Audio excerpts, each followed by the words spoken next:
Well, thank you very much for that generous introduction, and you're welcome. It's a pleasure to be with you all this evening.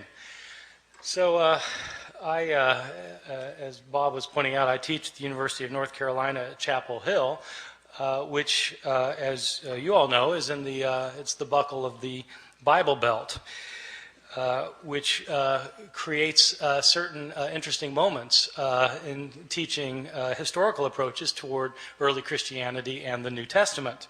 This last year I was teaching my course on the New Testament, so I had a class of about 360 students in it, and I decided to do something this last year that I had never done before. I began my class by asking students the following question. I said, how many of you in here would agree with the proposition that the Bible is the inspired Word of God? Boom! The entire room raises its hand. All right, good, great. Now, how many of you have read the Da Vinci Code, I asked? Boom! The entire room raises its hand. Oh, good, okay. Now, how many of you have read the entire Bible? Scattered hands. I said, all right. Now, I'm not telling you that I think God wrote the Bible. You're telling me that you think God wrote the Bible. I can see why you might want to read a book by Dan Brown. I mean, if God wrote a book, wouldn't you want to see what he had to say? It's just one of the mysteries of living in the South. Well, the Bible is the most widely purchased, most thoroughly revered, and probably most broadly misunderstood book in the history of human civilization. One of the things that's misunderstood, at least by my 19-year-old students at Chapel Hill, is that when we're reading the Bible, we're not actually reading the words of Matthew, Mark, Luke, or John. We're reading translations from the Greek language in which these books were written. And something is always lost in translation. And not only that, but we're not reading translations of the originals of these books, because we don't have the originals of these books or of any of the other books of the New Testament. What we have are copies made centuries later, many of them many, many centuries later. These thousands of copies that we have are all different from one another in lots of little ways, and sometimes in big ways. There are places where we don't know what the authors of the New Testament originally wrote. Now, for some Christians, that's not a problem because they don't have a high view of Scripture. For others, it's a very big problem. What does it mean to say that God inspired the words of the text if we don't have the words? Moreover, why should one think that God performed the miracle of inspiring the words of the Bible if he didn't perform the miracle of preserving the words of the Bible? If he meant to give us his very words, why didn't he make sure we received them? The problem of not having the originals of the New Testament, though, is a problem for everyone, not simply for those who believe that the Bible was inspired by God. For all of us, I think, the Bible is the most important book in the history of Western civilization. It continues to be cited in public debates over gay rights, abortion, over whether to go to war with foreign countries, over how to organize and run our society. But how do we interpret the New Testament? It's hard to know what the words of the New Testament mean if we don't know what the words were. And so in this lecture, I'll be talking about not knowing what the words were, and what we might know about the originals of the New Testament, how they got lost, and how possibly they might be reconstructed. So let me begin by talking about, on a fairly basic level, how it is that we got the books of the New Testament. The books of the New Testament were all written in Greek. They were all written in the first century of the Common Era. They were written by Greek-speaking Christians who wanted to share with their community their views of Jesus, of the faith, of what to believe and how to behave. So an author like Mark, the author of our first gospel, sat down and wrote out one day his gospel about Jesus. Now, we don't know where Mark actually lived. Some scholars have thought that Mark maybe lived in Rome. So let's say he lived in Rome. Mark writes his book. Well, how does this book get into circulation? The problem is we're dealing with an age in which there were no Xerox machines. There wasn't desktop publishing yet, no PDF files. In fact, there wasn't carbon paper. How did people get copies of books? Well, in the ancient world, the only way to get a copy of a book was to copy it by hand. One page, one sentence, one word, one letter at a time. Mark makes his book, and somebody in his community wants another copy of it.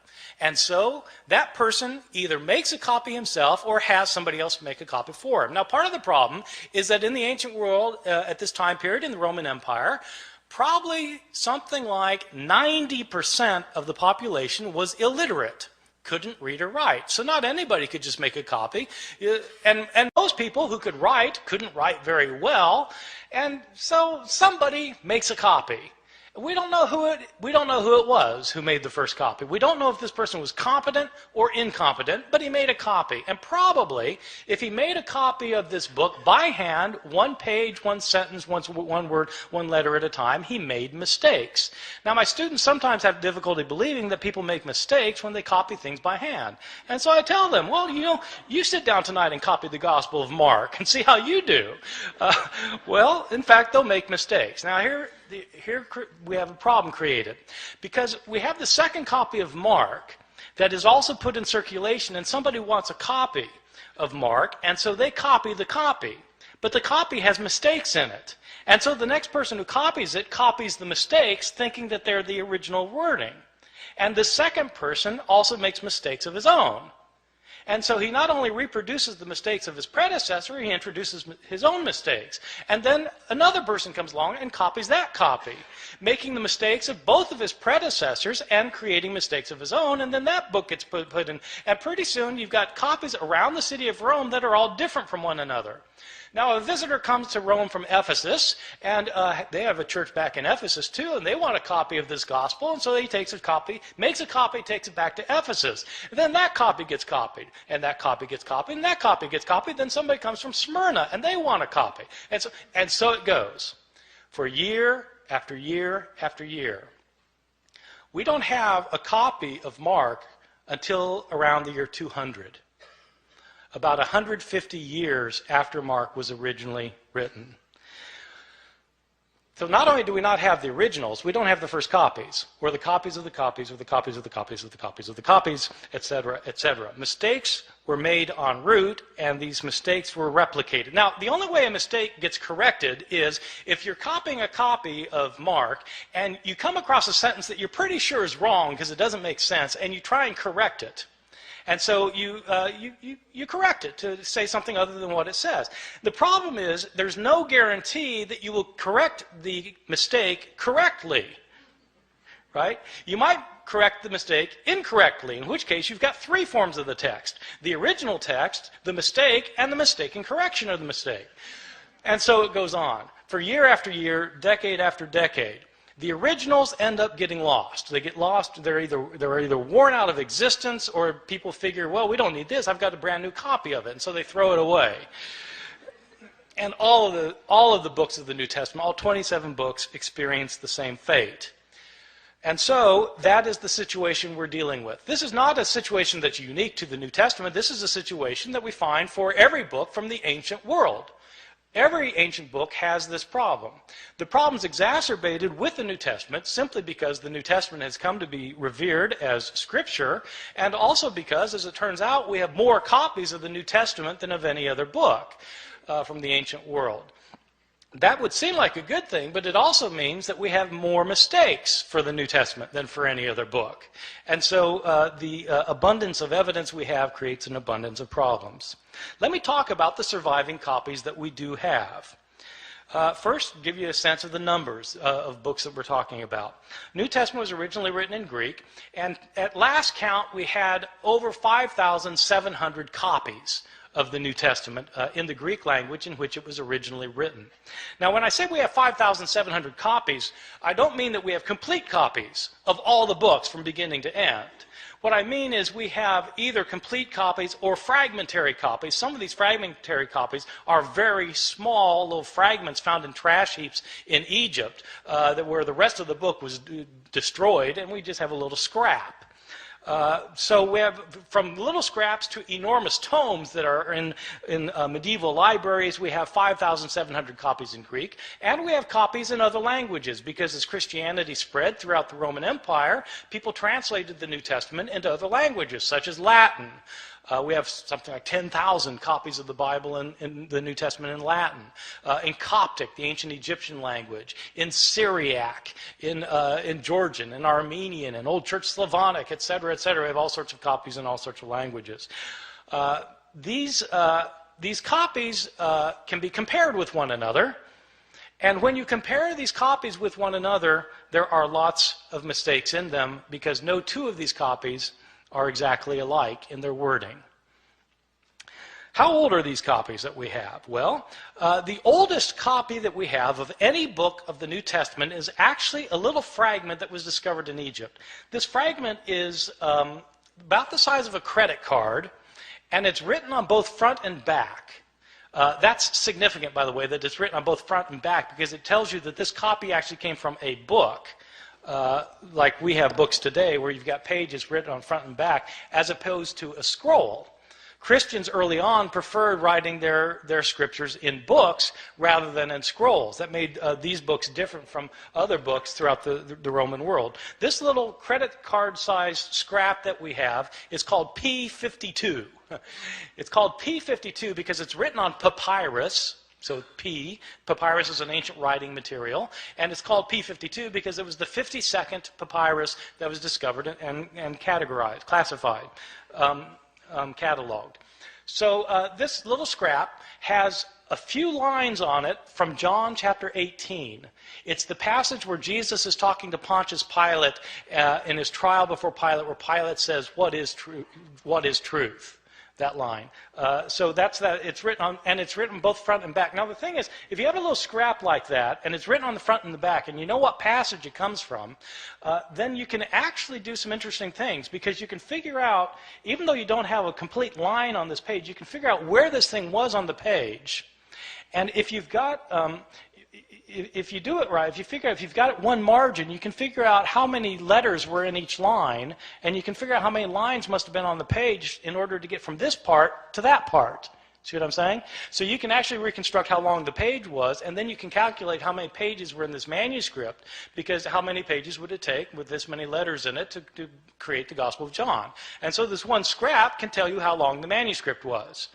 So there are people who do this for a living, so it turns out.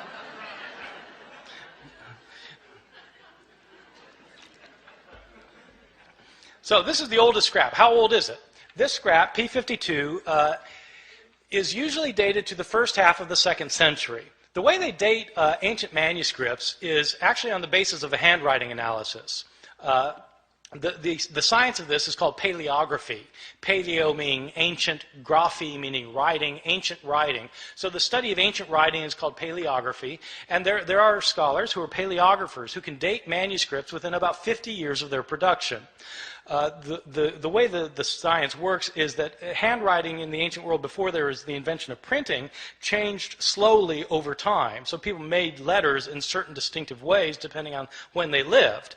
And so if you are familiar with how handwriting was in different periods of history, then you can determine when a manuscript was written. That's the science of paleography. And a good paleographer can get within about 50 years. So this thing, and you need a 50-year gap because some scribe who's copying a manuscript when he's 70 probably is writing the same way he did when he learned how to write when he was 20, and so you need a 50-year gap. So this thing is dated to around 125 plus or minus 25 years. Well, that's pretty early.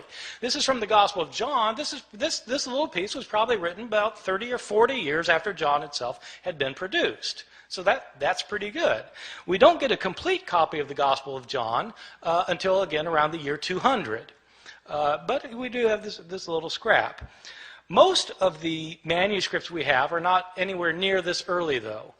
We start getting full manuscripts at the beginning of the 3rd century, around the year 200, 150, 170 years after Jesus' death. These are about 120 years after most of these books had been written. And we don't start getting numerous manuscripts until the 7th, 8th, or 9th centuries. And then we start getting lots of them, because then you've got monasteries where monks are spending their days copying manuscripts, and we have a lot of their manuscripts. And so 5,700 manuscripts, some of them going back into the 2nd century, none of them being the originals, or within even within a few years of the originals. So with all of these differences, with all of these manuscripts, how many differences are there? Throughout the Middle Ages, it appears that the scholars didn't realize that there was a problem of not having the original text, or very few scholars realized that this was a problem. Even the scribes copying the text, they sometimes would realize there were differences in the manuscripts they were copying, but they didn't make a very big deal about it. The first time somebody made a really big deal about this was exactly 300 years ago this year, in the year 1707. There was a scholar named John Mill at Oxford. I think he's unrelated to the Victorian John Stuart Mill. This John Mill was a scholar of the Bible, and he had spent 30 years looking at manuscripts of the New Testament. Now, this is obviously after the invention of printing, and printers have to decide what text they're going to print, and the problem is they've got manuscripts that have differences among them. And so how does a printer decide which manuscript to print? Well, it's a problem. That's when they started realizing that this was an issue. Well, John Mill wanted to produce a printed edition of the Greek New Testament. He spent 30 years looking at the manuscripts available to him. He had available to him 100 manuscripts, approximately 100 manuscripts. And he printed up his edition of the Greek New Testament, in which he'd give a verse, and then at the bottom of the page he would indicate the places where the manuscripts differed from one another for that verse. To the shock and dismay of many of his readers, when John Mill produced his edition of the Greek New Testament, it included an apparatus at the bottom of the page that cited 30,000 places where the manuscripts differed from one another. 30,000 places where there were manuscript variations among the manuscripts that he had discovered.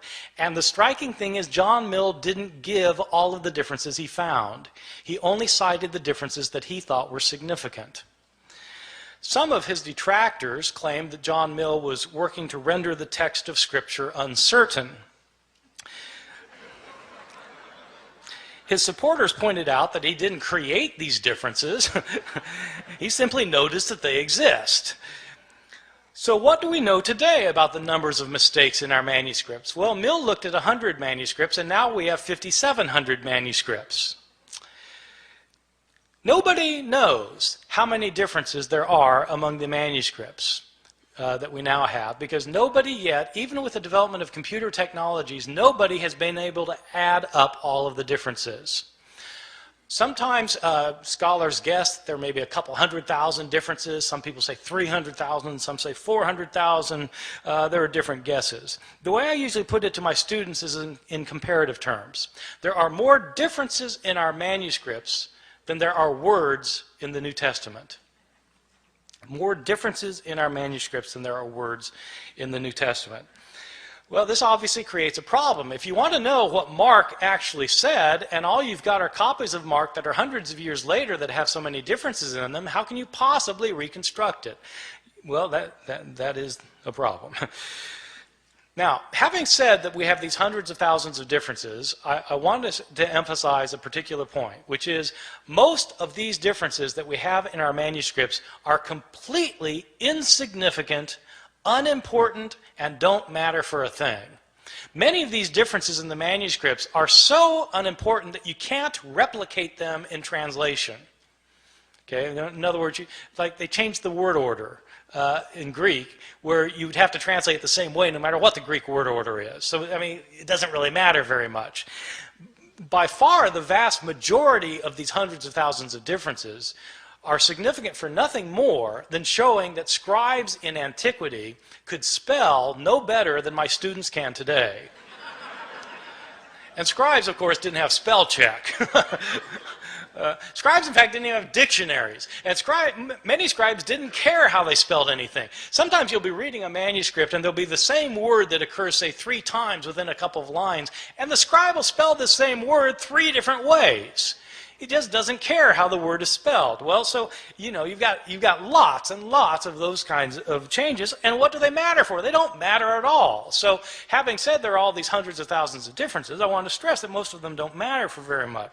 Some of these changes, the ones that don't matter, basically are accidental mistakes. Scribes were sometimes tired or sleepy, sometimes they were distracted, sometimes they were inept or unqualified, and they made mistakes. They would leave out a word, they'd leave out a verse, sometimes they'd leave out a page. They just made mistakes sometimes. One of the common mistakes of scribes is actually kind of interesting. Sometimes, in the New Testament, you'll have a saying where you'll have 2 lines that end with the same words. Like Jesus in Luke chapter 12 says that whoever confesses me before people will be confessed before the angels of heaven, and whoever denies me before people will be denied before the angels of heaven. So you've got 2 lines that end with the words before the angels of heaven. And what scribes sometimes would do is they'd copy down the words before the angels of heaven on the first occurrence, and then they'd copy it down, then their eye would go back to the page, and their eye would alight on the second occurrence of the same words. Thinking that that's what they had just copied, they'd go then to the next line and start copying there, and as a result, they would leave out the intervening line. See how that works? That kind of phenomenon is where your eye skips from one line to another. It's called parablepsis. Parablepsis. And when you have words that end a line in the same way, that's known as homoteleuton. So this kind of mistake is called parablepsis occasioned by homoteleuton. It's on my final exam at Chapel Hill. Probably the most egregious mistake in any manuscript of the New Testament, one of my favorites, is in a manuscript that's manuscript 109. It's 109 because it's written on parchment and animal skin instead of papyrus, and it's the 109th manuscript that was cataloged. This is a 10th century manuscript that was written by a scribe who wasn't paying attention, and this scribe was copying the Gospel of Luke. Now, the Gospel of Luke is one of the 2 Gospels in the New Testament that has a genealogy of Jesus. Genealogies usually aren't the favorite reading of my students at Chapel Hill. And I think probably it wasn't the favorite reading of this guy because he wasn't really paying attention to what he was doing. But, in Luke's genealogy is actually fairly interesting because in Matthew's the other gospel that gives a genealogy of Jesus, and it traces Jesus' line all the way back to Abraham, the father of the Jews, in Matthew. Luke doesn't stop there. Luke keeps going. Luke traces Jesus' genealogy all the way back to Adam, as in Adam and Eve. This is a fantastic genealogy. I've got an aunt who's a genealogist who's traced my family, back to the Mayflower. The Mayflower, Adam and Eve. So it's Jesus is supposedly the son of Joseph, who's the son of so and so, the son of so and so, the son of so and so, who's the son of David, son of Jesse, son of so and so. It goes all the way back. Isaac, son of Abraham, so back to Seth, son of Adam, who's the son of God. Okay, this genealogy goes all the way back. So the scribe of manuscript 109 is copying a manuscript that evidently gave the genealogy in 2 columns. 2 columns. But the second column didn't go to the bottom of the page. It only went partway down, the second column. So the first column, second column, partway down. And the scribe apparently didn't realize that this genealogy was in 2 columns. And so he copied across the columns instead of copying one column, then the other column, leading to some very interesting results. As it turns out, Adam isn't the first human being. There was a man named Phares, who's the father of the human race, and as it turns out, God is the son of Ehrman. So it happens. These kinds of mistakes are just pure accidental mistakes that scribes mess up in places. There are other kinds of mistakes that are what I think are probably intentional mistakes. I differentiate between accidental mistakes where scribes just slip up and intentional mistakes where it looks like scribes are actually trying to change the text. Now, I don't know for sure that scribes are trying to change the text. I don't have any scribes around to interrogate about the matter. But there are some changes that don't look like they could possibly simply be a slip of the pen. And there are others that are debatable, whether they were a slip of the pen or not. But let me give you a couple of examples, and you'll see that some of these look like scribes maybe wanted to change the text. I'll give you a couple for instances. In Mark chapter 1, the Gospel of Mark, we read at the very beginning that we read, as was written in Isaiah the prophet, behold, I send my messenger before your face to prepare your way for you. Okay, this is in Isaiah the prophet, behold, I send my messenger before you. This is a very interesting passage because the passage that's quoted is not Isaiah. When it says in Isaiah the prophet and then gives the quotation, the passage quoted is actually Exodus. So it's interesting that in the later manuscripts of Mark's gospel, the text is changed. So that it no longer says in Isaiah, as is written in Isaiah the prophet. Now it says, as is written in the prophets. You see, getting rid of the problem that in fact this isn't a quotation from Isaiah. Right? See, so I mean, maybe that's a slip of the pen, but it looks to me like somebody saw that this could be taken as a mistake, and they changed it as a result. Or give you a second example. In Luke's Gospel, chapter 2, we have the only story of Jesus as a boy in the New Testament. Jesus is a 12-year-old, and we're told that he and his family have taken a trip to Jerusalem to celebrate a festival, probably the Passover festival. It is a peculiar story because they celebrate this festival, and then the family goes back in the caravan back home, and 3 days later they realize Jesus isn't with them. I mean, you might think they would have checked ahead of time, but he's not there, and so they go back to Jerusalem to try and find him, and on the third day his mother finds him in the temple. And this isn't an accident, by the way, that it's on the third day, right? This is a foreshadowing for Luke of what's going to happen at the resurrection narrative, where on the third day Jesus will rise from the dead. Well, so on the third day, his mother finds him in the temple, and there's 12-year-old Jesus talking to the leaders of the Jews and discussing with them matters of the law. And Mary is not pleased, and she sees Jesus finally after tracking him down for 3 days, and she says, "Son, why have you done this? Your father and I have been looking all over for you." Now, when scribes copied this, they were taken aback. Your father and I? But Joseph wasn't his father, right? Jesus was born of a virgin. So it doesn't make sense for Mary to say, your father and I have been looking all over for you. And so there are changes in the manuscripts. Some manuscripts simply say, Joseph and I have been looking all over for you. Some manuscripts say, we have been looking all over for you. But somebody's changing the text because it could be read as a problem. And so they got rid of the problem.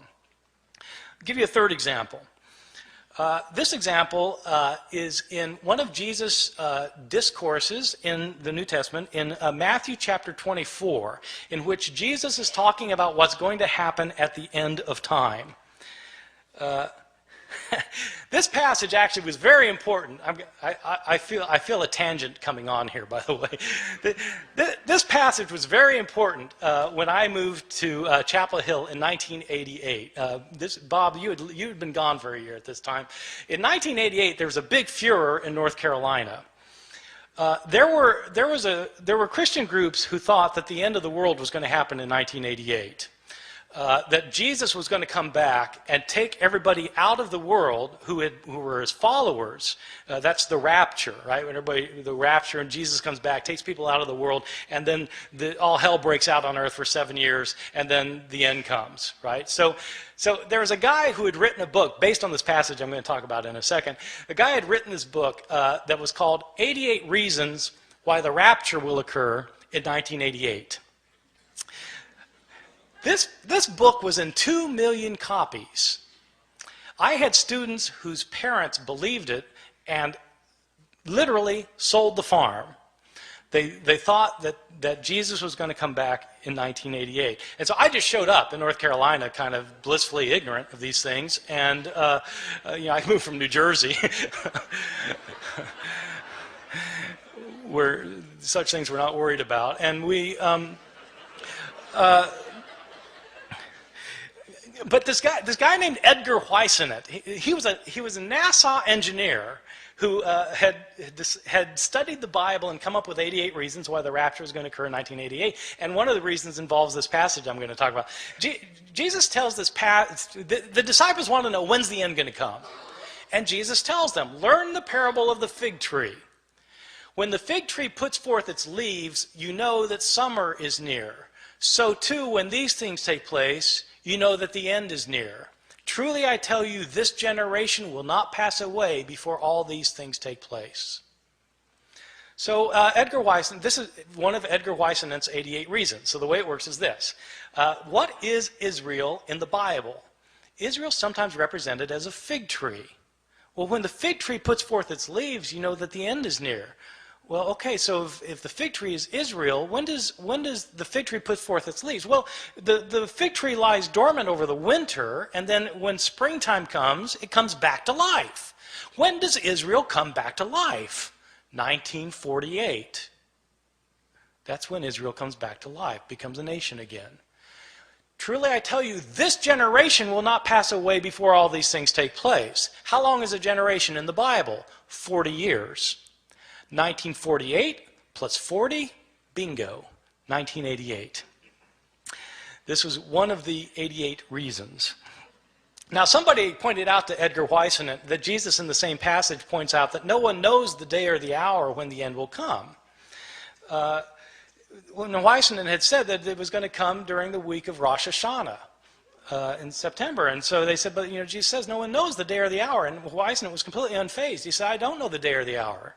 I just know the week.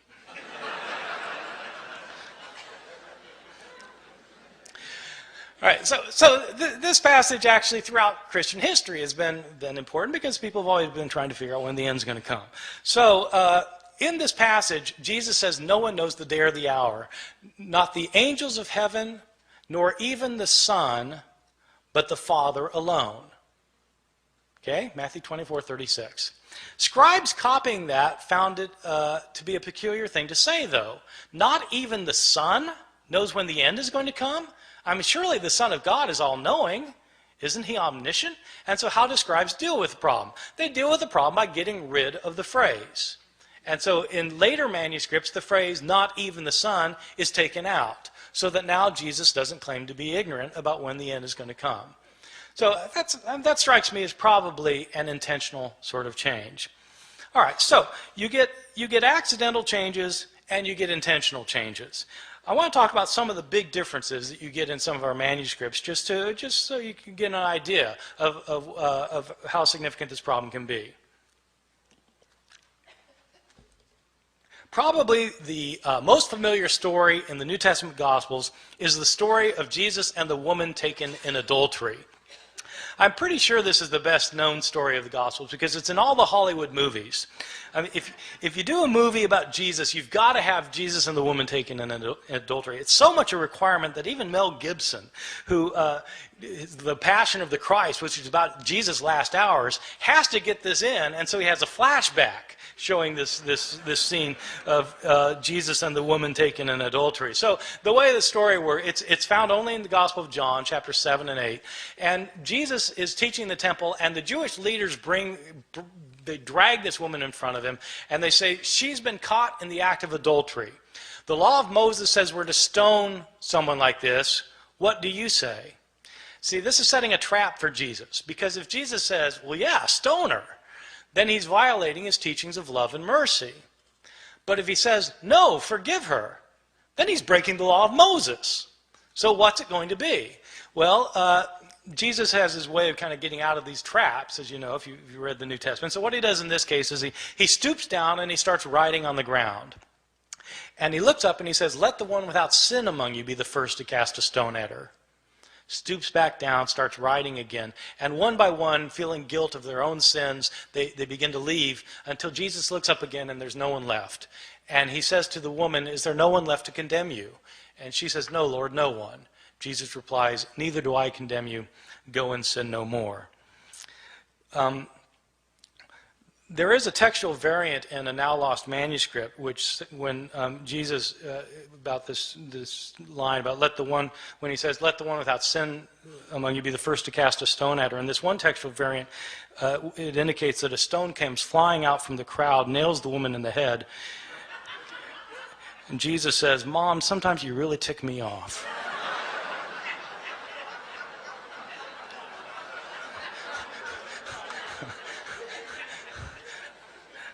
I made that up. This story, this beautiful story, this powerful story, which has two terrific lines from Jesus in it, this story was not originally in the Gospel of John. This is a story that was added to the Gospel of John by later scribes. How do I know that? We have a number of early manuscripts of the Gospel of John. This story is not found in any of our early or best manuscripts of the Gospel of John. The Greek authors who wrote commentaries on the Gospel of John over the centuries don't mention this story until the 10th century, 1,000 years after the days of Jesus.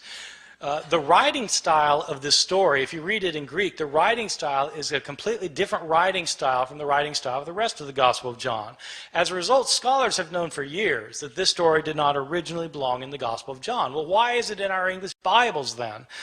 Probably what happened was some scribe had heard this story. They'd heard the story and they decided that it illustrated some of the teachings in John chapter 7, and so they wrote out the story in a margin. A second scribe came along, saw the story in the margin, and thought it belonged in the text, and then wrote his manuscript by putting the story in the text. Another scribe comes along and copies that manuscript, and that manuscript gets copied, and so on until it becomes part of the textual tradition. And it's these later manuscripts that were used by the translators of the King James Bible in 1611, so that the story came into English through the King James Bible. So this story, however, is not a story that was originally in the New Testament. So people sometimes ask me, well, are there any changes that are significant in the New Testament? Yeah, well, this strikes me as a rather significant change, that the story of the woman taken in adultery wasn't originally there. Or consider a second instance of another big difference, the Gospel of Mark. Mark is probably my favorite gospel because it's so subtle and understated in places, and it says things that you don't expect. And nowhere is this more true than in the ending of Mark's gospel.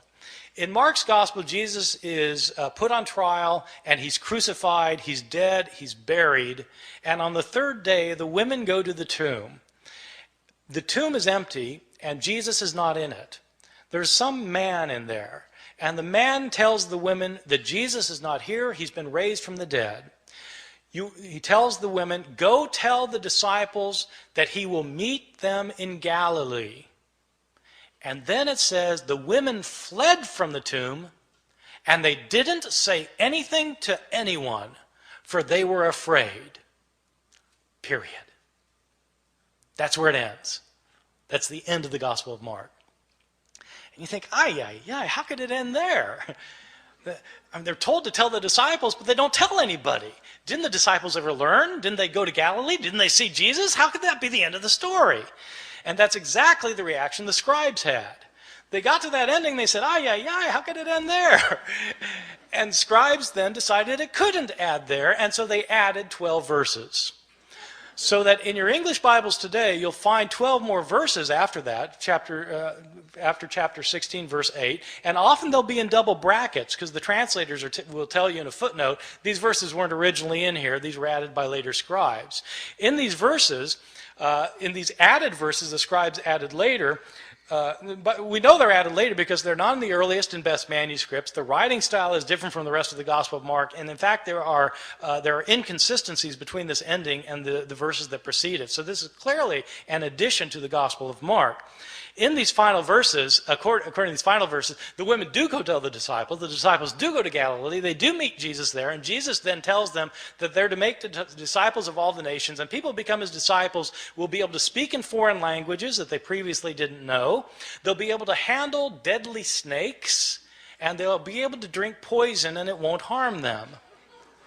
These are the verses that the Appalachian snake handlers in my part of the world use to base their liturgical practices on. I've always thought that sometime in the ambulance on the way to the hospital, somebody should point out, well, actually those verses aren't in the Gospel of Mark.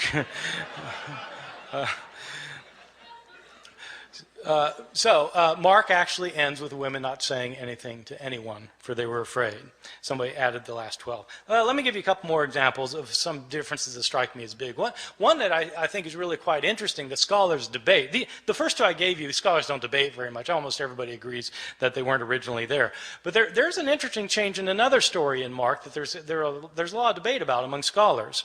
It's a story in Mark chapter 1 where Jesus heals a leper. And the way the story works is that Jesus is walking along, and a leper comes up to him, and the leper says to him, this is this guy with leprosy, and he comes up to him and he says, Lord, if you're willing, you're able to cleanse me. And in most manuscripts it says that Jesus felt compassion for the man, and he reached out his hand and he said, I am willing, and he healed him. But in several ancient manuscripts it says something different.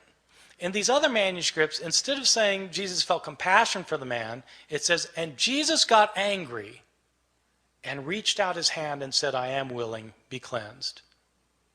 Getting angry.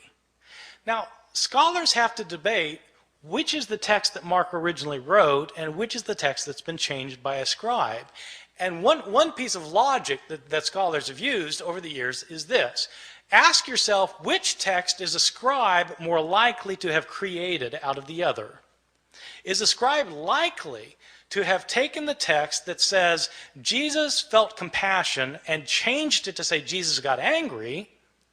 Or is a scribe likely to have found the text that said Jesus got angry and to change it to say Jesus felt compassion?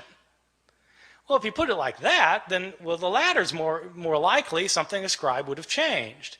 And so this criterion ends up sounding kind of backwards, but the way the criterion works is that the reading that's the most difficult to understand is probably the original one. Okay? The more difficult reading is to be preferred. And so that's one reason for thinking that, in fact, this text originally said Jesus got angry, and there are actually a whole host of reasons for thinking that's what the text said. The next step, then, is to ask, well, what's he angry about?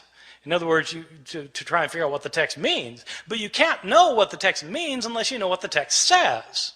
You see? So you've got to establish the words first, and that's what people who are textual critics do. They try and decide what the words originally were.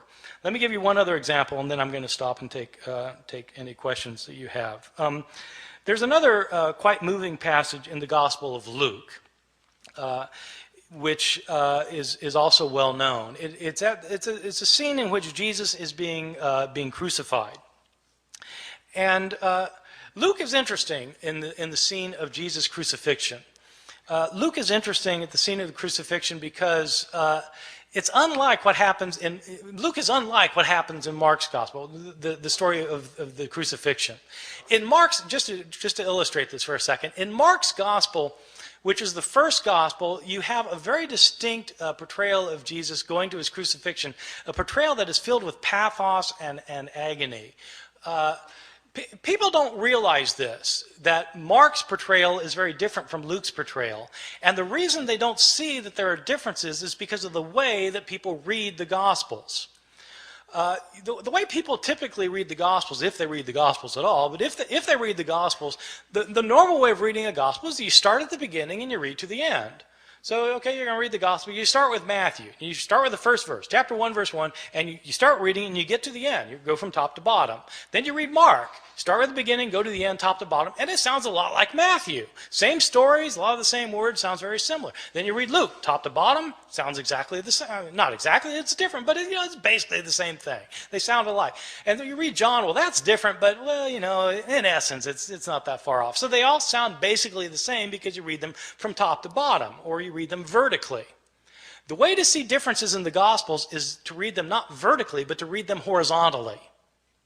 Where you read a story in Matthew and you look at the same story in Mark and compare the two stories. When you do that, you start finding enormous differences.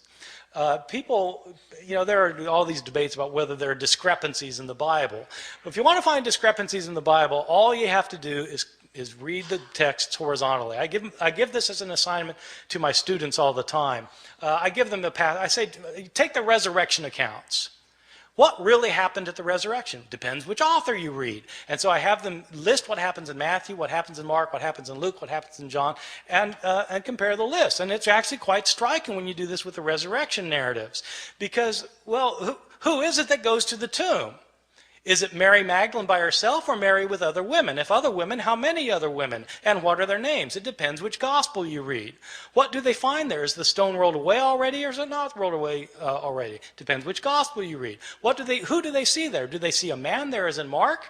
Do they see two men there as in Luke? Or do they see an angel as in Matthew? Depends which gospel you read. What are they told? Are they told to tell the disciples to meet Jesus in Galilee, or are they told to tell the disciples to stay in Jerusalem?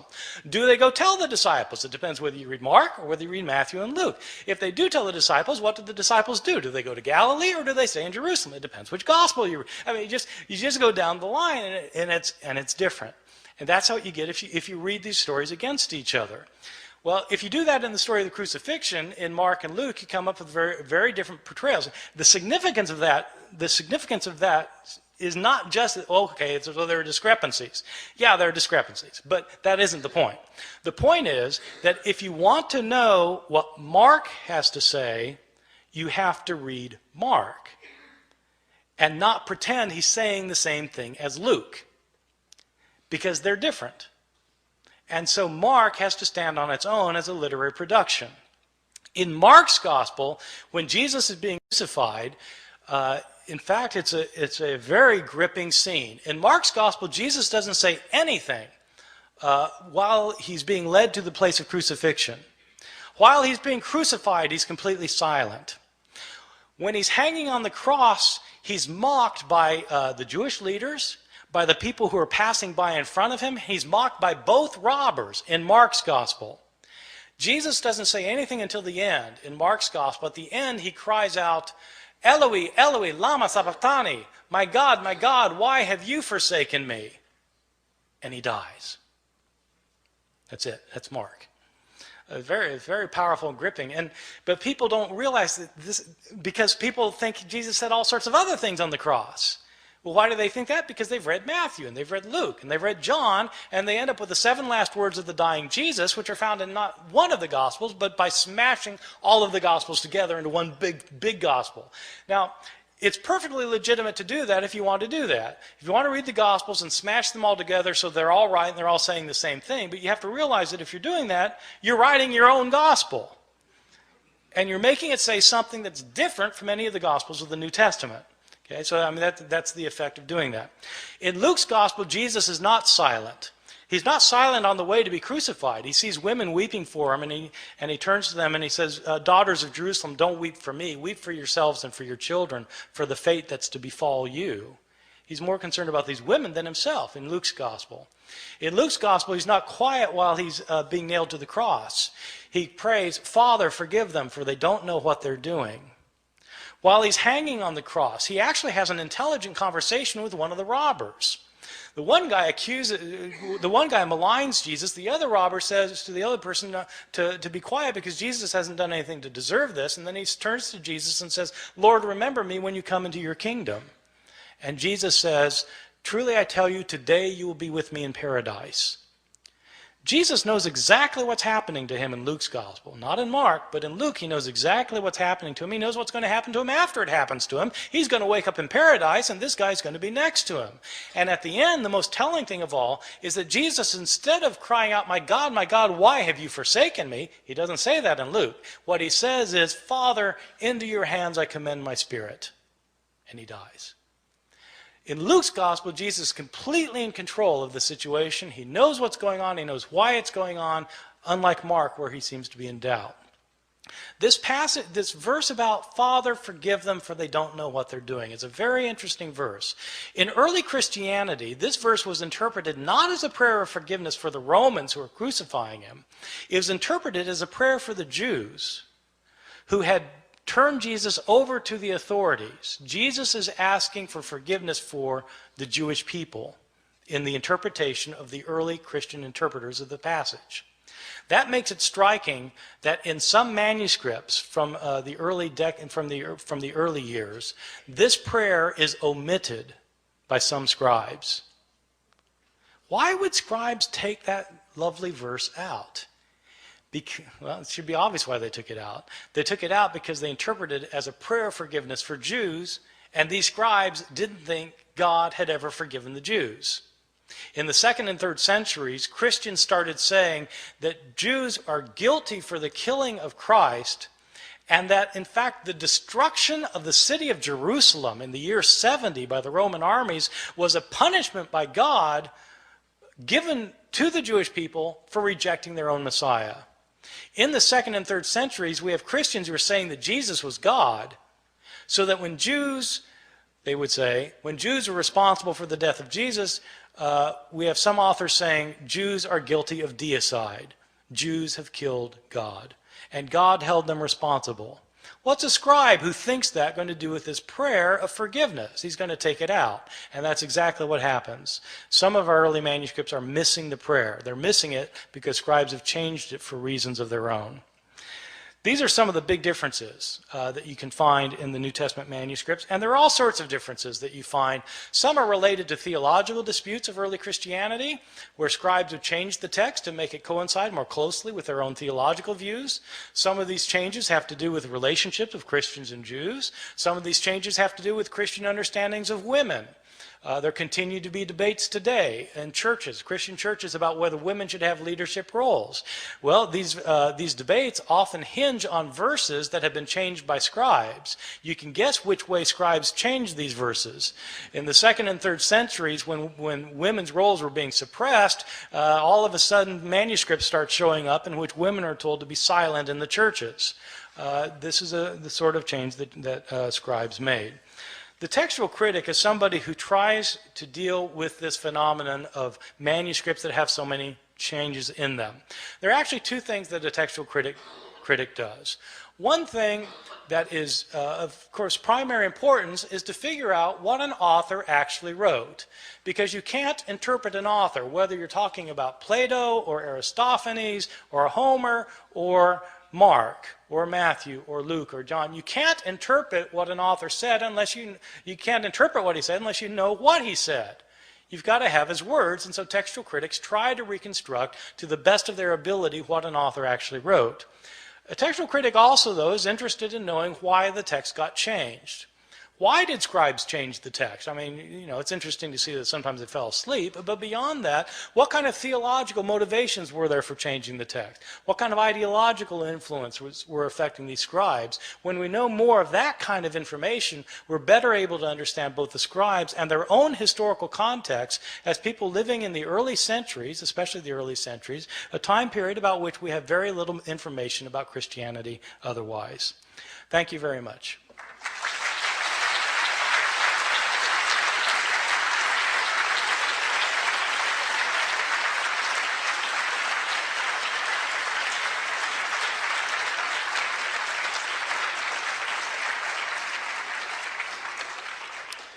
There are microphones on both sides, and I think we'll alternate. And can I just say that I will, if it doesn't sound like the question was loud enough, I'll repeat the question to make sure everybody heard it. So yes, start over here.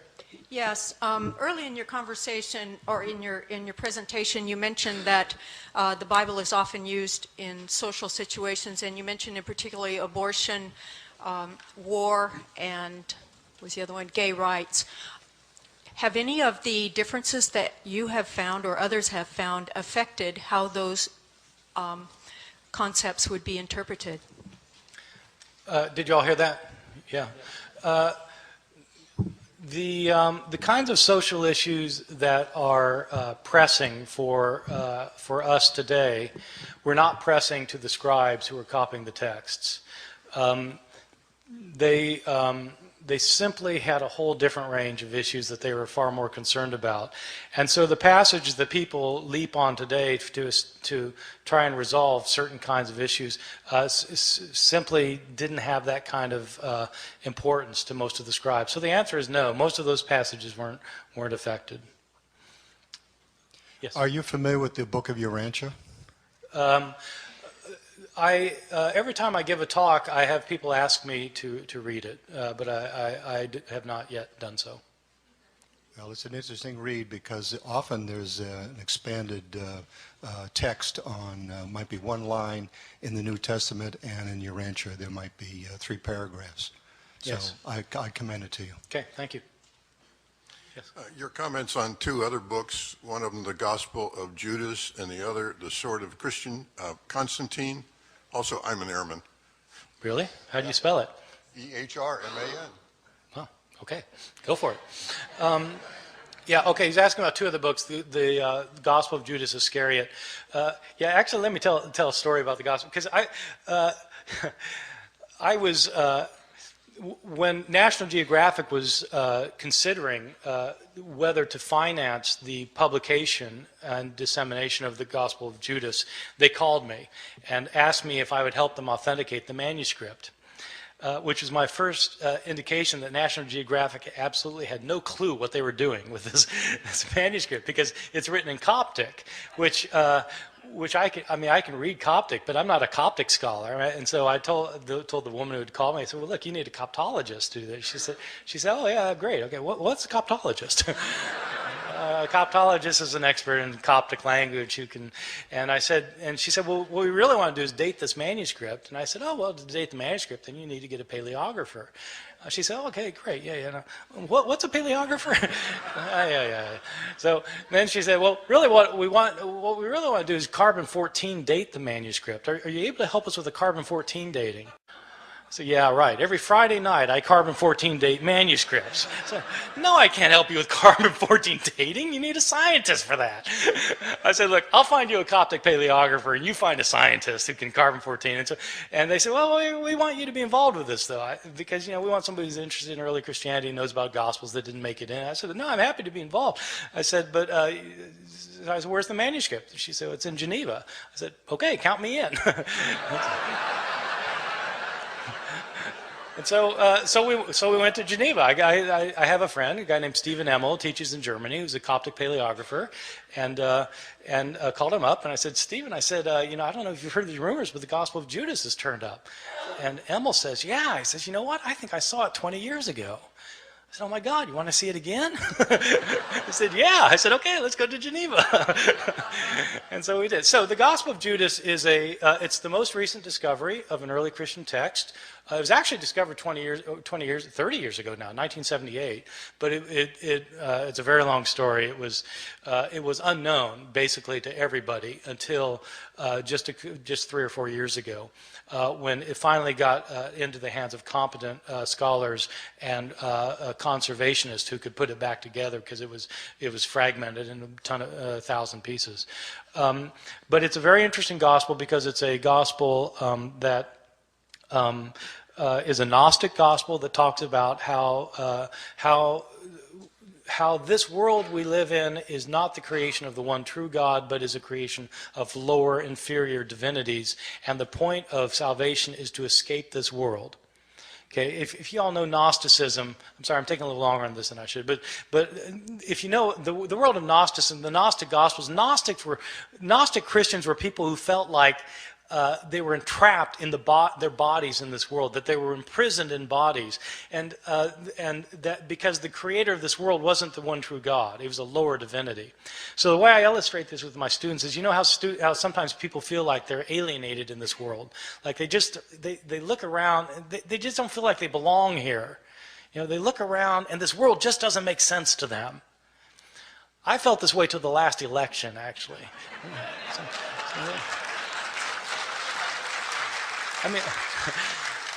I knew people that seemed to do just fine, but it didn't make sense to me. I realized I don't belong here.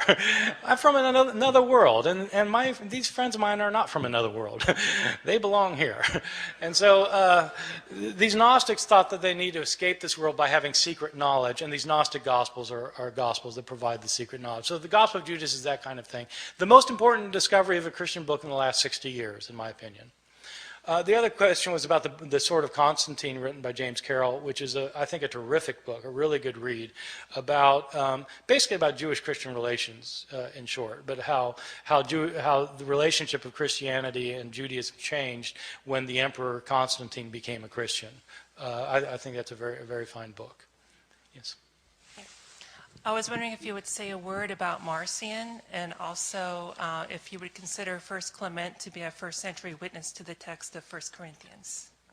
Oh, wow. I feel like I'm in my doctoral exam all of a sudden. Wow. Okay. Yeah. Okay. Marcion. The short on Marcion. Marcion was probably the most important Christian thinker of the 2nd century. He was a kind of a teacher philosopher type from Asia Minor, who took the Apostle Paul very seriously when Paul differentiated between the gospel of Christ and the law of the Jews. Paul thought that a person could not be made right with God by keeping the requirements of the Jewish law, but a person had to have faith in Christ. And so this differentiation between law and gospel for Marcion became an absolute differentiation, that the God who gave the law could not be the God who gave the gospel. So that Marcion taught that there were actually two different gods, that the God of the Old Testament was in fact a different God from the God of Jesus, that the God of Jesus in fact tried to save people from the condemnation of the God of the Jews. The idea is the God of the Jews created this world, gave Israel the law, everybody breaks this law, and so this Jewish God condemns them. Justly. I mean, they broke the law, so they're condemned. Jesus comes from a higher God who never had anything to do with this world before Jesus showed up. Jesus came to save people from the wrathful God of the Jews. And so Marcion tried to propound this point of view and won a lot of converts. In fact, in his day, he was extremely successful. There were a lot of Marcionite churches that started up. And in some parts of the Christian world, it looks like this Marcionite understanding of Christianity was the dominant form of Christianity. In this form of Christianity, the Christian Bible didn't have an Old Testament, because that was the book of the Jews. And it had the Christian New Testament consisted of Paul's letters. Marcion knew of 10 of Paul's letters, and one gospel, the Gospel of Luke. So it was Luke and 10 letters. I mean, some of us are glad that Marcion didn't succeed, because those of us who teach New Testament would only have half-time jobs now. Anyway, so that was Marcion. The second question is, does First Clement give us any attestation for the text of 1 Corinthians? So First Clement is a book that is in a collection called the Apostolic Fathers. It was probably written in the mid-90s, and so it was actually written before some of the books of the New Testament. It was written to the church in Corinth by the Christians of Rome. And it was actually kind of an interesting situation that led to this letter. There apparently was some kind of ecclesiastical coup in Corinth, where the leaders of the church had been ousted somehow or other. We don't know how. And some other people had taken over, and the people in Rome didn't like it. And they tried to reverse this coup that had happened. And so this author then is writing to the church in Corinth to try and straighten things out. And this author knows about 1 Corinthians, and in fact reflects a lot of Paul's letter, 1 Corinthians, which was written about 30 years earlier. I don't think it gives us any help for knowing the text of 1 Corinthians, if by that you mean, does it help us reconstruct what the actual words of 1 Corinthians were? I don't think it helps us with that, but it does reflect many of the themes that you find in 1 Corinthians. Yes. With the possible exception of Matthew 24, where Jesus says, not even the Son knows, none of the textual examples that you've given tonight pose any problem for fundamental Christian doctrines. And I'm wondering if there are textual examples that are more threatening on that front. My second question is, to what extent were canon and textual problems discussed at Nicaea? Okay, the second question is quite easy. To what extent were the formation of the canon of the New Testament and the text of the New Testament discussed at Nicaea? The answer is not at all. The Da Vinci Code says they were, so yes. Who should I believe? Yes. Right. I think you need to trust Dan Brown. He did a lot of research for this book. He learned, for example, that Leonardo's name was really Da Vinci.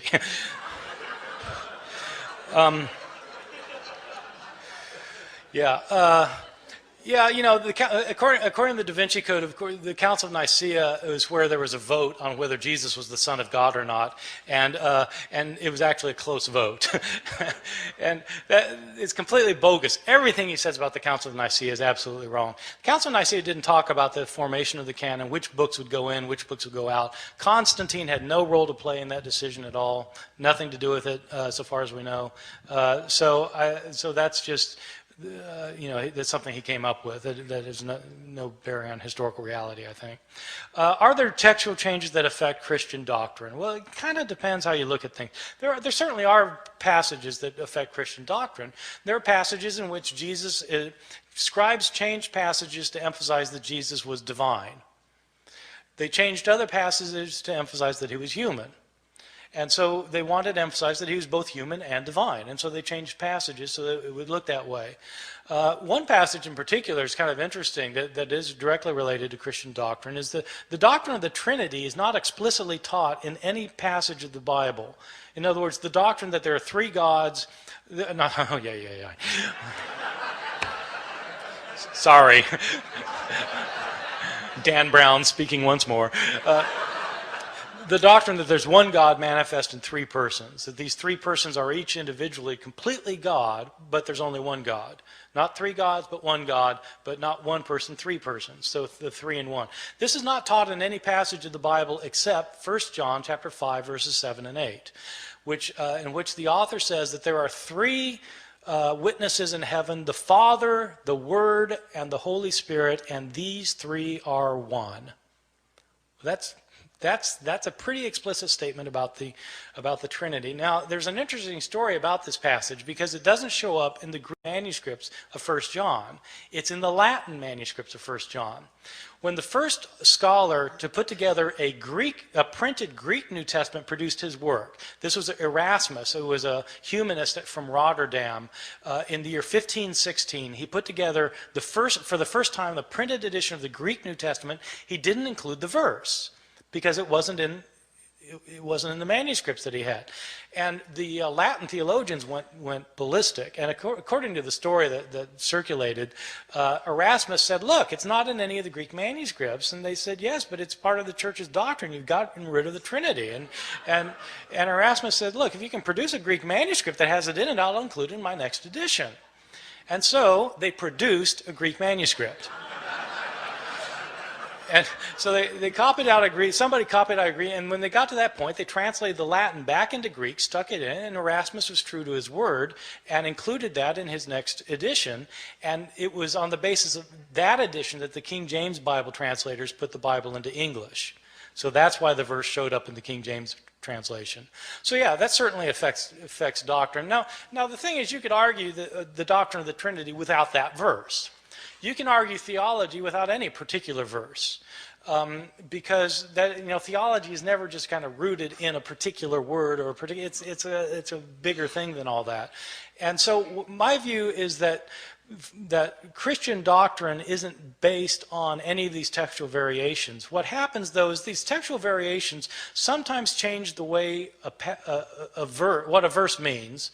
Sometimes they affect what an entire chunk of a book means. Sometimes these textual changes affect the very meaning of an entire book.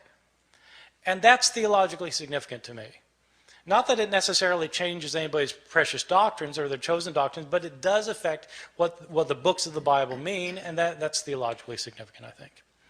Yes? Yes, I appreciated your lecture. I haven't read Misquoting Jesus, but I enjoyed your Da Vinci Code book last year. It was got me thinking. Seriously, I did like it a lot. A question I have regarding the attempts to harmonize the crucifixion accounts, whether they can be harmonized or not, concerns the logical approach that's appropriate to use, and this is what I'd ask your comment on. Aristotelian logic basically indicates that omission is not necessarily a contradiction. At the Stanford philosophy website, I think it's the Encyclopedia of Philosophy, I forget exactly, there's a very elegant summary of Aristotle's definition of a contradiction. Basically, in my limited style, I'll just say it's a situation where you have two statements that cannot both be true at the same time regarding the same situation. The statement that Bart, Ehrman, and Bob Gregg are in this room does not contradict the statement that Bart is in this room. it does contradict the statement that only Bart is in this room. So when you add the word only, that's a concern. And so given the fact that the gospel writers were not attempting to be exhaustive, as long as Mark doesn't say the only thing Jesus said was Eloi, Eloi, lama sabachthani, I'm not sure that there's an issue there. It's like if there was a traffic accident. One witness might say, well, the red car swerved and hit the pedestrian. Another person might say, well, actually, before that, it was a blue car that cut the red car off that I saw that hit the pedestrian. But there's not, they'll have different details, but the test, the threshold for saying it's a contradiction seems to me to be higher than what you're setting it at. Yeah, okay, good. Yeah, thank you. It's a very good question. And I think, part of it, there are a couple things to say about. One is, it depends what you're after. If you're after what each witness is saying, then it's not fair to make the one witness say what the other witness is saying, because they're saying different things. Absolutely. And so if what you're interested in is what the witness has to say, then you have to stick with what that witness has to say. Right. There are problems. There are problems of reconciling things, because if you go with the idea that omission isn't a contradiction, the way you end up reconciling things leads to some very peculiar situations. For example, when I was in college, I bought a book. I was an evangelical Christian who held this kind of view, and I believed that, in fact, the texts could all be reconciled with one another. And I bought a book that was called The Life of Christ in Stereo. Which was, the idea is, it's kind of stereophonic sound with the Gospels, and you need them all going at the same time to get the full thing. But there are problems, because in Mark's Gospel, Jesus tells Peter that before the cock crows twice, you'll deny me 3 times. Now, in Matthew's Gospel, it says, before the cock crows, you'll deny me 3 times. So what do you do in the life of Christ in stereo? Well, you put the two together, and it ends up that Peter denies Jesus 6 times. Once before the cock crows, and once before it crows twice. Now, that's perfectly possible, and it reconciles the difference, but it makes the text say something different from what any of the texts say. And as it turns out, there are flat-out contradictions, too, which your way of doing it wouldn't work, in my opinion. Just give you one example. One example is, well, no, never mind, okay. What day did Jesus die on? Well, it depends which text you read. In Mark's Gospel, it's quite explicit that Jesus has a Passover meal with his disciples. Mark 14:12, where do you want us to prepare the Passover for you? Jesus tells them. They go home that night. They have the Passover meal. They eat the meal. After the meal, Jesus is arrested. He spends the night in jail. Next morning, appears before Pontius Pilate. Pontius Pilate kills him the morning after the Passover meal is eaten. You read the Gospel of John, and Jesus has a meal with his disciples. It's not called a Passover meal. He's arrested after the meal, spends the night in jail, shows up for Pontius Pilate, he's condemned, and it says that he is sent off to be crucified just after noon on the day of preparation for the Passover, which is the day before the Passover meal is eaten. So, he couldn't die both times. He either died the day before the Passover or the day after the Passover, but it couldn't be both. And so you have that kind of thing, as well as the kind of thing you're pointing out where, they might just be eyewitnesses telling different parts of the story, in my opinion. Just to clarify, though, using the Aristotelian definition of a contradiction, are the statements, the fact about what Jesus said from the cross, are those contradictory, those accounts? Or are they? See, I was saying You're omission just talking about the statements. No. But I'm saying that if you want to reconcile them by saying that, giving the 7 last words of the dying Jesus, if all you're interested in is Aristotelian logic, then the answer is no. Okay. But if you're interested in what these texts mean, then the answer is yes. You get very different portrayals depending on which account you read. So Okay. It depends what you're interested in. Okay, thank you. Yeah. Yes. I was reading your book, Misquoting Jesus, today, and it actually made me think a lot of some feminist theory that I've been reading lately about the responsibility of academics. Bell Hooks took a lot of flack for this book, Feminist Theory from Margins to Center. And so I'm reading Misquoting Jesus and thinking this is essentially a book with an argument about philology that is accessible, readable, and does not sacrifice the complexity of the argument. So one, as an aspiring academic, what's your secret? And 2, do you have a philosophy about what our responsibility as academics is, and how do you think about who your audience is? Yes, thank you. Well, thank you for the compliment. And, yeah, you know, the reality is that most academics don't know how to talk to a normal human being.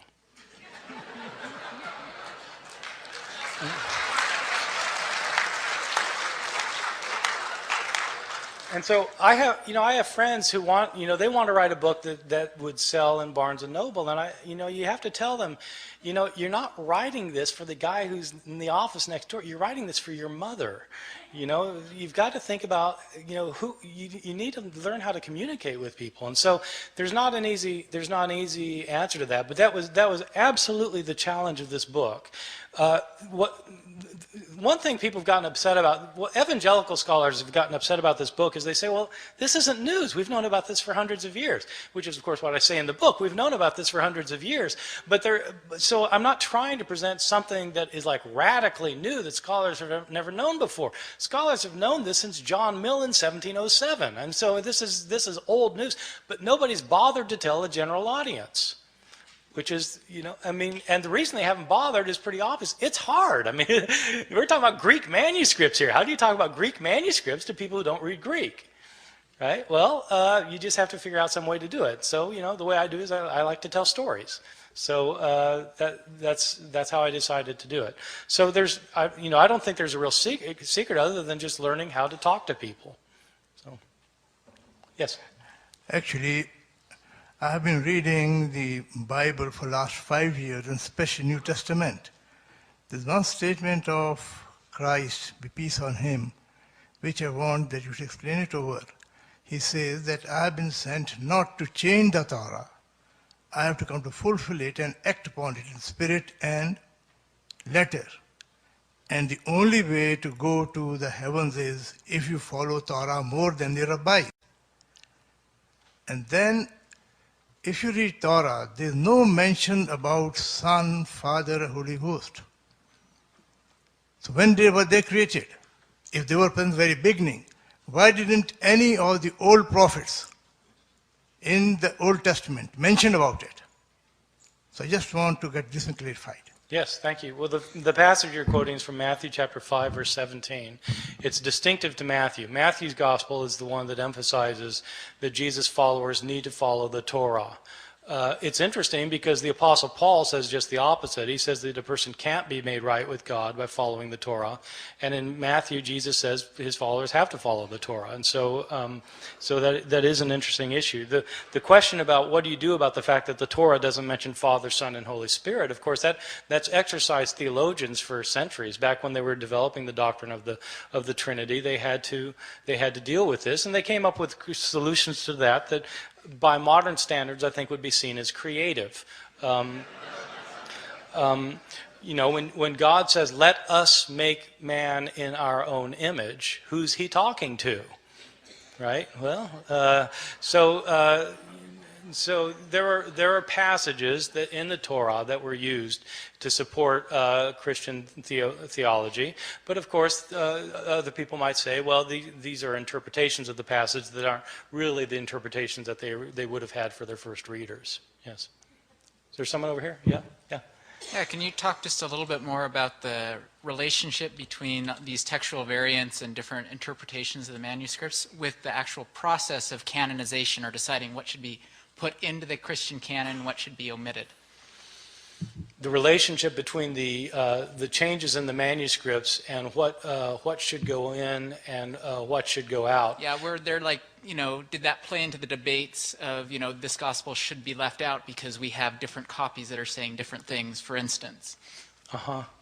Yeah, actually, that particular issue didn't come up very much about, can this be in because this manuscript has been changed in so many ways. There are interesting questions about the relationship of text and canon, though. I mean, just on kind of the most basic level, if the woman taken in adultery isn't in the oldest manuscripts, but it's in most of the manuscripts from the Middle Ages, is it part of the Bible or not? Is it part of the canon? or the last 12 verses of Mark. They're not in the earliest manuscripts of Mark, but they're in most of the manuscripts of Mark. So is it part of the Bible or not? And that really is a good question, and it's not a question that a historian can answer. It's a question that a theologian needs to answer, because it has to do not with historical fact, but with theological interpretation about the nature of Scripture.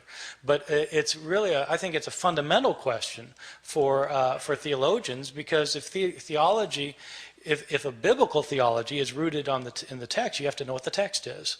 Which is, for me, one of the reasons I've been surprised over the years that theologians show no interest in textual criticism at all, most of them. No knowledge of it, no interest in it. And it seems to me it's actually kind of important for biblical theologians anyway. So I think you need to go to the mic if you have a question. Did you have a question here? Oh, yeah. Yes. Thank you for talk. I have a question regarding the discrepancy among the Gospels. Yes.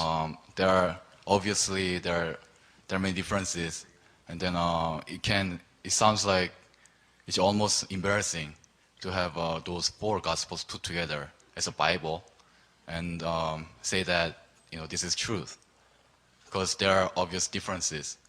Yes. Then my point is there are argument that if there are embarrassing discrepancies among the Bible in the Bible, why would early Christians and why would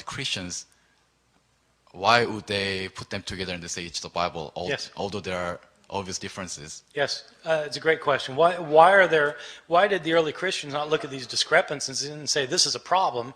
Why did they include them in the same, in the same covers as the Bible? It's a really good question, and I think that actually different early Christians had different answers to that. One early Christian in the 2nd century was a guy named Tatian, whose answer to this was that you've got these 4 accounts, and this guy Tatian actually produced a Life of Christ in stereo for Syriac reading Christians in the 2nd century. He took the 4 Gospels and he put them together into one big Gospel and reconciled them all together with one another in a book that was called the Diatessaron, which means through the 4. You take the 4, and through the 4 you get the big gospel. So that was one way of dealing with a problem. Some Christian authors thought that if you have contradictions between these texts, then what that is the Holy Spirit telling you that you need to look for the deeper meaning of the text, because the surface meaning of the text obviously doesn't work.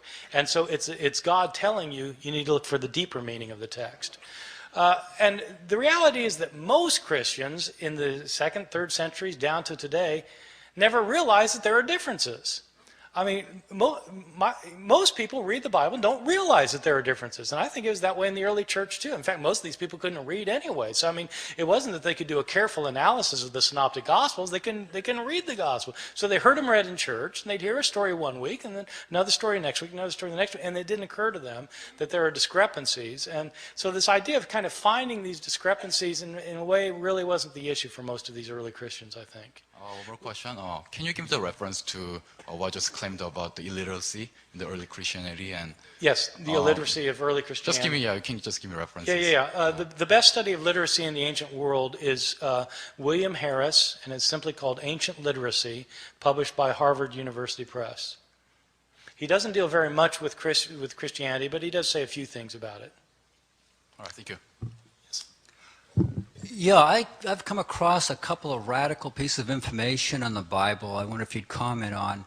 One is that, I've read this in several places from biblical historians.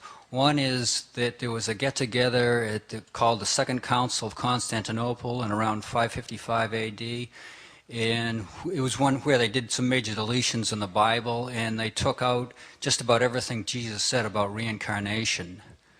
That's one of them. Well, that one's easy. That's false. Okay. One of the places I read this is in a book called The Jesus Mystery by Janet Bach. I don't know if that means anything to you. Right. Don't read those books. Okay. Okay. And in all due respect, how are they wrong and you're right? Authority. That's it? I mean... there are responsible historians, and there are people who are not responsible historians, and it's a very good question, actually, because how do you know the difference? You go to a bookstore and you've got these books. I mean, you know, and some have nice covers and some don't have nice covers. How do you know who? And it's actually not an easy thing, and you have to know who to trust. And so one thing to do is look at credentials. Where do these people teach? Do they teach? Where did they get their degrees? Do they have degrees, or are they independent researchers? An independent researcher is somebody who doesn't have a degree usually. Why don't they have a degree? So they might be telling the truth, but where do they get their information from? Look at their footnotes and see if they tell you where they got their information from. And then read scholars who teach in reputable institutions, who have reputable degrees, and whose books go through the kind of vetting process that is typical in scholarship, which is that you can't, you know, anybody can publish a book today, but scholarly presses publish books that have gone through a scholarly process of evaluation. And that's the kind of book you want to read if you want an authoritative account. Okay. Yeah, and the second piece of information was that there's 18 years that are missing from the Bible, basically from the age of 12 to the age of 30. And it's been said that that was deleted, and that he spent those years traveling through India and visiting with various holy men and so forth, Right. and reaching a state of enlightenment. Right. And then coming back to... Yeah. Yeah, that, you know, you can even find gospels that claim that. These gospels were written in the 19th century, but I mean, you know, you can at least find gospels that say it.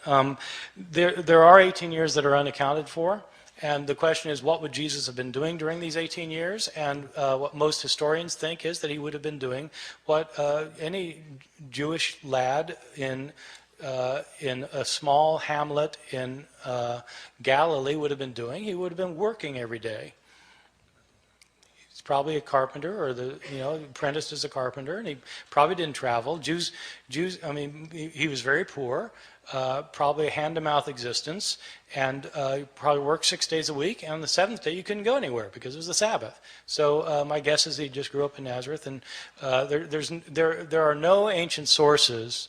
I mean, you know, you asked me how do I know this? I've read all of the ancient sources. There are no ancient sources that say anything about Jesus going to India. Yeah, I just find, given the stature of this man, that the fact that there was zero written about him in those 18 years is very suspicious to me. I just think there must have been a deletion somewhere. I mean, yeah. Why didn't somewhere in the Bible it said, well, from the age of 12 he just spent the time with his father in his shop and doing this and that, and then all of a sudden emerged at 30 and did all these miraculous things. So anyway. Yeah, thank you. Okay. Yes. My question concerns essentially languages. If I understand correctly, and I'm not a biblical scholar, but I've done a little bit of work, most of what is written is from 30 years, the earliest would be some of the earlier letters of Paul, to 60 and further on years later after Christ passed on, much of which is either in Greek or in Latin. And in spite of what the governor of Texas was purported to have said in about 1923 in a trial on bilingual languages, they had that same problem when she threw a Bible down and said, if English was good enough for Jesus, then it's good enough for our students. I suspect that Jesus didn't speak English and actually spoke the language of the common people, since he was actually trying to talk to the common people, which, if I understand correctly, in first century Palestine was Aramaic. And there are very few Aramaic texts around. So could you comment on what's missing between what was actually said and the codices that we're actually trying to decode, and with no reference to Da Vinci Code here, decode as being what he might have said. Yes. In fact, I don't believe he spoke English, so he did not say, Father, forgive them, for they know not what they do. No. And in fact, I think Neil Douglas Klotz and a bunch of others in this Aramaic movement are trying to do something along these lines. So could you comment on that and where you stand there? Yeah, so, no, it's absolutely right. Jesus spoke Aramaic. My opinion is that he did not know Greek, and that he did not know Latin. I think he probably knew Aramaic. The Gospels are written in Greek, so already when you're reading the Gospels in Greek, you're a step removed from the words of Jesus, assuming that the words that are being recorded are actually words that he said, because they're written 30 or 40 years later, and maybe some of these words weren't things that he actually said. There are sayings in the Gospels that make better sense if you retranslate them into Aramaic from Greek. I mean, it's tricky to do. I mean, it's, but it's fun too. So so give you an example. There's a saying that doesn't make very good sense in Mark chapter 2. I'll use the sexist phrasing of this because it's the one people are familiar with, and it's one that it's easier to make my point. Sabbath was made for man, not man for Sabbath. Therefore, the Son of Man is the Lord of the Sabbath. Okay, sounds like familiar, but it doesn't make any sense. Sabbath was made for man, not man for the Sabbath. Therefore, the Son of Man is the Lord of the Sabbath. What's the therefore? Because it doesn't work. Well, but if you say it in Aramaic, the word for man, meaning human being, and the word for Son of Man is the same word, Barnashah. Sabbath was made for Barnashah, not Barnashah for the Sabbath. Therefore, Barnashah is Lord of the Sabbath. That makes sense. So you retrovert it into Aramaic, and it adds up. And there are other sayings, just as a side, so you need to do that, actually, if you're doing the historical Jesus study. The other side of that is, there are some things that cannot be retroverted back into Aramaic, which means Jesus probably didn't say them. I'll give you a famous example. Every World Series behind home plate, you get somebody holding up a sign, John 3:3, you must be born again. This is a very interesting passage that people holding these signs don't realize, the linguistic problems, which is this. When Jesus says this in the Gospel of John, he says, a person must be born anothen to see the kingdom of heaven. Anothen is a Greek word. Now, the word anothen is interesting because it actually has two meanings. It can mean from above, or it can mean a second time. Okay, it means both things.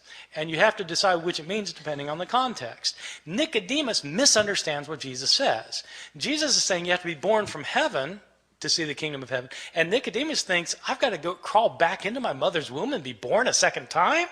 And then Jesus corrects his mistake. No. And he tells him what he meant the first time. So the conversation hinges on the double entendre of this word anothen, the Greek word anothen. And you cannot reproduce the double entendre in Aramaic. So the conversation hinges on a particular Greek word that doesn't have a parallel in Aramaic, which means the conversation couldn't have happened like that. So. How about Hebrew? No Hebrew either. Yeah. But they weren't speaking Hebrew in Jesus' day. Jesus probably could read Hebrew, I think, but they weren't. It wasn't a spoken language in Palestine in his time. Yes. I have two questions.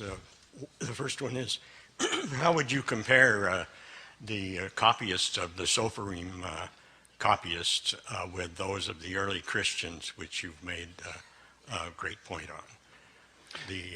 You're asking about Jewish scribes from the Middle Ages. You're asking about? No, those are Masoretes. I'm talking about the copyists in Ezra's time. Oh, so yeah. We don't know. I don't think we know. What a lot of people say when I give a talk on this about the New Testament is they point out that what they say is, well, Jewish practices were to copy everything meticulously, exactly. And they're usually thinking about the Masoretes. In the Middle Ages, there were Jewish practices that were extremely meticulous, but we don't. I don't think we know very much about copying practices in antiquity, especially in the Persian period, because we just don't have the kind of evidence we need. Thank you. The second question was, may I have your autograph? Yes, you may. I'm going to take one more question because this fellow, and then I'm going to stop. Yes. In some of the ancient cultures, there were oral traditions that seemed to be designed to preserve a certain passages orally very exactly. Is there any evidence from early Christian times that there, in some corner of Christendom, such traditions were there, and what would they say about the passages? Yes, were oral traditions such that the traditions were being kept intact over the years with the retelling. And there have been New Testament scholars who've argued that Jesus was a rabbi who taught his disciples certain things, and they memorized these things so and they passed them along without changing them orally. That idea has run into trouble on two grounds. One is that there have been anthropological studies of oral societies that have shown that in most oral cultures it actually doesn't work the way we would think it would work. Well, the way we think it would work is that if you can't write something down, that you'd probably want to remember it exactly because you don't have a way of writing it down, so you'd want to remember it exactly. But that idea that you would want to remember it exactly, in fact, is a product of written cultures. In oral societies, that isn't how they think, because they think, I mean, most people in oral cultures know that in an oral presentation, you change the story depending on the audience, the situation, the need at hand, et cetera, et cetera. So there's that. The other thing is that there's a way to check whether the stories about Jesus were being passed along without changing or being changed orally, and that's the fact that we have several different authors who have written down the things Jesus allegedly said and did, and you can compare them with one another. And when you do that, there are discrepancies. So it looks like people are changing the stories both orally and at the written stage, I think. Okay, I need to stop there. Thank you very much. I've enjoyed being with you.